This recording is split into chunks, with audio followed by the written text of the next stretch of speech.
So there is no correct standing position for this. It depends whether you fold better in a pancake or whether you fold better in a pike. So what you're going to do is you're going to start standing with locked legs, tight quads, and you're just going to feel where feels like it's the most natural fold for you, yeah? Now my hamstrings are pretty good, but my straddle's pretty shit. So I find it a bit easier with my feet closer than further.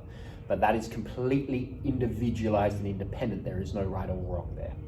Wherever I am, wherever that fold feels natural, I'm gonna sink into the hips and just kind of go into a relaxed forward fold. Then I'm gonna bring my hands directly under my shoulders, at whatever my handstand width is. Locked elbows with a light degree of external rotation through the shoulders to make sure the serratus is firing.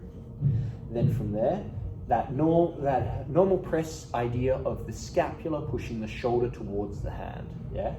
So in this case, it's somewhere between protraction and elevation. So I'm gonna push that as much as I can, and I'm gonna come right up in towards my big toes as I lean forwards. Now notice my hand position, my hands.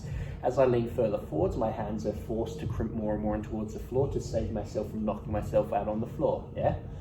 So as high as I can on the big toes, lean forwards, rounded spine, pulling hip flexors on, and I just keep trying to bring the hips more and more above the hands.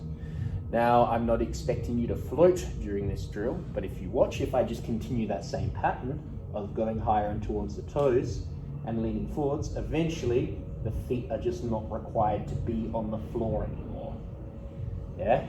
You get towards your peak position, then you hold there for whatever time is specified. Quick side notes here. Make sure you are using your head as a counterbalance.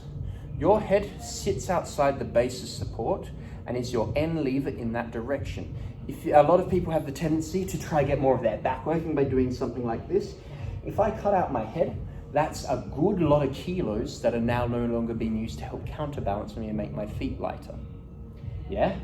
But on the same note, don't stick it out so far that you flatten your spine. There should be a flex in the spine because that's how we press, yeah?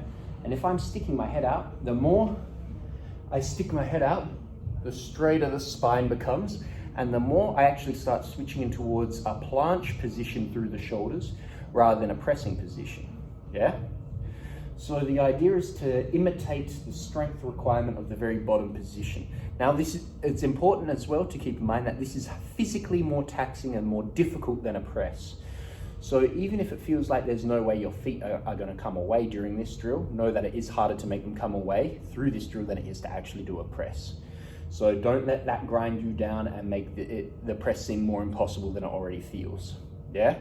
I will quickly just do one press just so you can see how it applies. So same setup as I just said, up on the toes, lean, feet aren't required anymore, and that's where I go up, palm. And that is infinitely less taxing than just holding that bottom position.